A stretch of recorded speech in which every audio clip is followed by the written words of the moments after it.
So here we have the Hyundai Tucson on a 66 plate. I'm going to start off by showing you around the outside of the car, and then we'll hop in and run through some controls on the inside. But from the outside, you can see it's a 5-door car with alloy wheels. Let's start off inside the boot and then work our way around the rest of the car from there. So as we approach the boot, you'll see we have reversing sensors. This car's also got a reversing camera, plenty of boot space as well, along with that 60/40 split folding rear seat, and then underneath this tray section, a full-size alloy spare wheel. Okay, so we're just going to work our way back round to the front of the car, and then we'll hop in and run through some controls on the inside. But now that we've done a full circle of it, you can see it's in excellent condition the whole way round. Just briefly before we climb in, I think it's well worth seeing the interior from this exterior point of view. There's plenty to run through on the dashboard, so let's hop in and we'll do that now. Okay, now that we're inside the car, we're going to start with the dials. On the left-hand side, we have the rev counter, and on the right-hand side, the speedometer and fuel gauge. In the middle, you can see the total miles for this car. They are 16,982.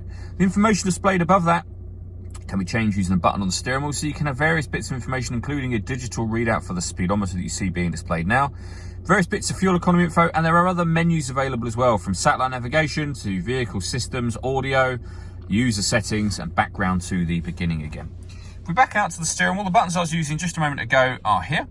We've also got cruise control and speed limiter over that side as well. And then on the left-hand side, we have stereo and phone controls, including the ability to answer and end phone calls. That is after such time as you've paired up your phone, and that's done on the central screen just here. Hit the phone icon, and then just follow the instructions on the screen. We're not going to pair a phone right now. When it comes to music in this car, we have DAB, AM and FM radio. To listen to your own music, hit the media button. Nothing is connected at the moment. You can listen to music via the auxiliary input, the USB input, and you can stream your music wirelessly via Bluetooth audio as well. On top of that, this car's got satellite navigation. That's accessed here. There's a full video showing how that works on our website, which is well worth checking out. And if we pop the car into reverse, you can see we've got a full color reversing camera with guidelines showing you what direction the car is headed in relation to the image that you see on the screen. Working our way down, we have dual zone climate control. So you can adjust the passenger and driver temperatures separately, the fan speed up and down. You can determine where within the car you'd like the air to be distributed.